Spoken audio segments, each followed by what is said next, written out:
زندہ رہنا ہے تو پھر خود کو مٹانا سیکھو، زندہ رہنا ہے تو پھر خود کو مٹانا سیکھو، گھٹ کے مرتے ہیں صدا جان بچانے والے۔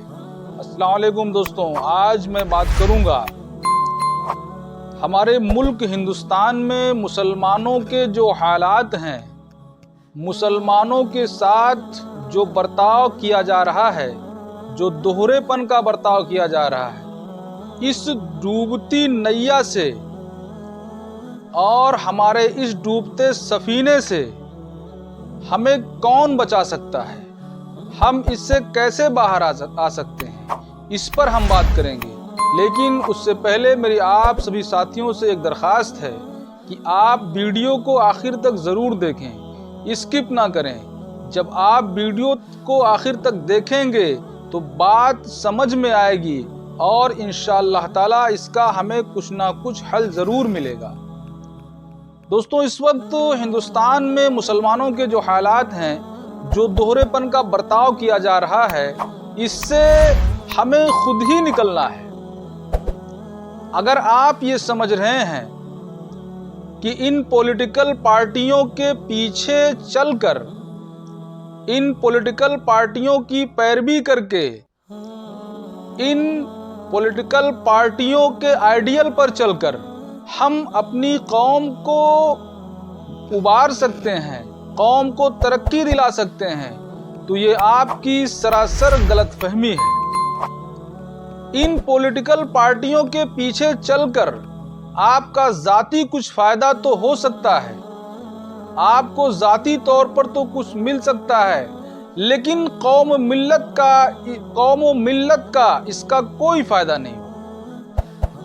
اس لیے میرے عزیز ساتھیوں، اور جو ہمارے قوم کے رہنما ہیں، جو اپنے آپ کو رہنما بتاتے ہیں اور قوم ان کو رہنما مانتی بھی ہے، میں ان سے درخواست کرتا ہوں، میں ان سے گزارش کرنا چاہتا ہوں کہ آپ اپنی قوم کو پستی سے نکالنے کے لیے آپ اقدامات کریے۔ ان پولیٹیکل پارٹیوں کے سہارے آپ کچھ نہیں کر سکتے۔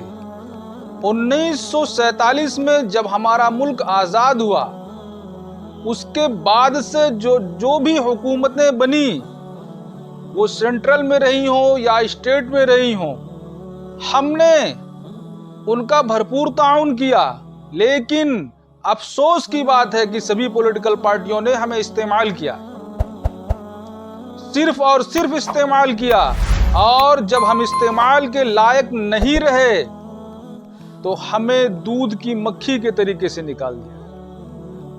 اور آج جو لوگ ان پولیٹیکل پارٹیوں کے پیچھے چل رہے ہیں، اپنے آپ کو نیتا بتاتے ہیں، مسلمانوں کا لیڈر بتاتے ہیں، اور مسلمان ان پر اعتماد بھی کرتا ہے، آپ بھی یہ جان لیجئے کہ جب ان پولیٹیکل پارٹیوں کو آپ سے کوئی مفاد نہیں رہے گا، آپ سے کوئی بینیفٹ نہیں رہے گا، تو آپ کو بھی دودھ کی مکھی کے طریقے سے نکال کر باہر کر دیا جائے گا۔ اور آپ کے سامنے اپنے ملک کے تمام لیڈروں کی مثال ہے، تمام مسلم لیڈروں کی مثال ہے۔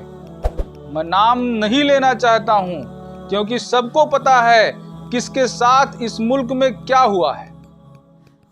تو دوستوں، یہ ملک ہمارا ہے اور ملک کو بچانے کی ذمہ داری بھی ہماری ہے، کیونکہ وطن سے محبت ایمان کا حصہ ہے۔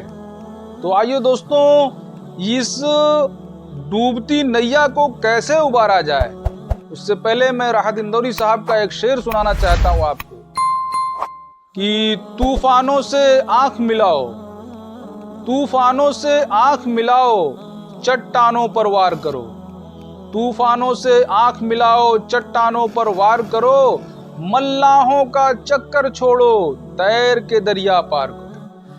تو دوستوں، یہ ذمہ داری ہمیں اپنے ہی کندھوں پر اٹھانی ہوگی، اور وہ اس وقت جو حالات ہیں وہ کیسے ہو سکتا ہے، اس کا صرف ایک طریقہ جو مجھے نظر آ رہا ہے، اور میرے خیال سے یہ ایک کارگر طریقہ ہے کہ نوجوانوں میں ایک ریولیوشن لایا جائے۔ جو ہمارے نوجوان بھٹکے ہوئے ہیں، اور اگر آپ دیکھ لیجئے ملک بھر میں ہمارے نوجوانوں کی کیا حالت ہے، کسی کی نظروں سے چھپی نہیں ہوئی ہے۔ کون سا ایسا عیب ہے؟ کچھ نوجوان ہوں گے جو اس سے بچے ہیں، لیکن وہ پرسنٹیج میں بہت کم ہے۔ اکثریت نوجوانوں کی وہ برائی کی طرف چل رہی ہے۔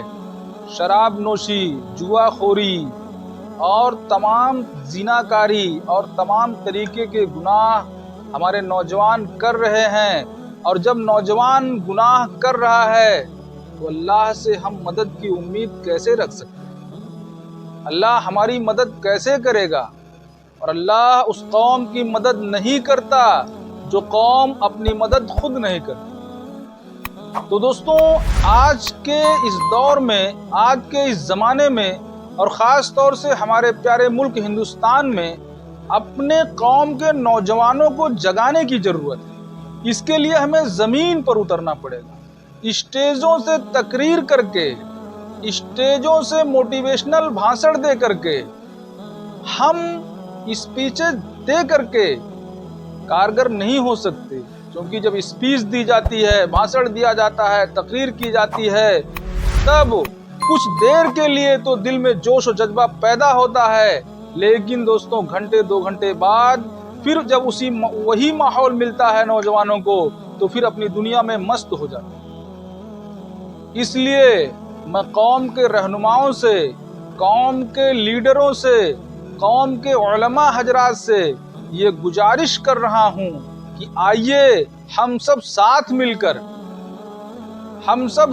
مل کر اپنے نوجوانوں کے اندر ریولیوشن پیدا کریں، انقلاب برپا کریں۔ اور وہ کس چیز کا انقلاب ہو؟ سب سے پہلی چیز تعلیم کا انقلاب پیدا کریں۔ تعلیم کا ریولیوشن جب لائیں گے، ہمارے بچے جب تعلیم یافتہ ہوں گے، ان کا ذہن بڑھے گا۔ کیونکہ آپ نے اکثر یہ سنا ہوگا کہ یہ آدمی پڑھا لکھا ہے، اس کی عقل زیادہ کام کر رہی ہے۔ تو دوستوں، جب آدمی ایجوکیٹڈ ہوتا ہے، ایجوکیشن اور جہالت میں بڑا فرق ہوتا ہے۔ ایجوکیٹڈ آدمی جو بات کرے گا وہ ہر طریقے سے سوچ سمجھ کر کرے گا، لیکن وہیں پر ایک جاہل آدمی جو بات کرے گا وہ اس کے انداز میں نہیں ہو پائے گی۔ اس لیے میرے قوم کے لیڈروں بڑی مؤدبانہ گزارش ہے کہ آئیے زمین پر اتریے، نوجوانوں کو جگایا جائے، ان کو خواب سے بیدار کیا جائے اور ان کو سمجھایا جائے کہ آپ کی ذمہ داری اپنے قوم کو بچانے کی ہے، صرف اپنا پیٹ پالنے کی ذمہ داری آپ کی نہیں ہے۔ دوستوں، پیٹ تو جانور بھی پالتا ہے، اور مسلمانوں کو تو اللہ پاک نے دنیا میں بھیجا ہی اسی لیے ہے کہ جاؤ ایک دوسرے کی غمگساری کرو، ایک دوسرے کے دکھ سکھ میں کام آؤ۔ دوستوں، ہم کیا کر رہے ہیں؟ ہم سیلفش ہو گئے ہیں، سیلفشنس ہمارے اندر آ گیا ہے کہ اپنا کام بنتا بھاڑ میں جائے جنتا۔ ایک کہاوت آپ نے سنی ہوگی۔ تو دوستوں، اپنا کام بنتا سے کام نہیں چلے گا جب تک ہم قوم کو ساتھ لے کر نہیں چلیں گے، اپنے عوام کو ساتھ لے کر نہیں چلیں گے، ملت کو ساتھ لے کر نہیں چلیں گے۔ ہم کتنی بھی ترقی کر لیں، وہ کبھی بھی ریت کی دیوار کی طرح ڈھہ سکتی ہے، لیکن جب قوم و ملت ہمارے ساتھ ہوگی، ہمارے قوم و ملت کے لوگ ترقی یافتہ ہوں گے، ایجوکیٹڈ لوگ ہوں گے، تو اگر ہم کہیں لڑھک رہے ہوں گے تو وہ ہمیں سنبھال لیں گے۔ ایک مثال میں دیتا ہوں آپ کو۔ ایک پیڑ ہے اور وہ تنہا کھڑا ہے، وہ تنہا پیڑ ہے، اور جب آندھی آئے گی تو اس تنہا پیڑ کو جڑ سے اکھاڑ دے گی اور وہ پیڑ زمین پر لیٹ جائے گا۔ لیکن دوستوں، اگر وہیں پیڑوں کا جھرمٹ ہے، بہت سارے پیڑ لگے ہوئے ہیں، تو آندھی آئے گی، اگر ایک پیڑ کو اکھاڑے گی تو وہ دوسرے پیڑ کے سہارے ٹک جائے گا، اور جب وہ دوسرے پیڑ کے سہارے ٹک جائے گا تو اسے پھر دوبارہ سے کھڑا کر کے سیدھا کیا جا سکتا ہے اور اسے پھر سے ہرا بھرا کیا جا سکتا ہے۔ اس لیے میرے عزیز ساتھیوں، میری آپ سبھی سے درخواست ہے، گزارش ہے کہ آپ اپنے قوم کو بنائیے، اپنے قوم کو بنانے کی کوشش کیجیے۔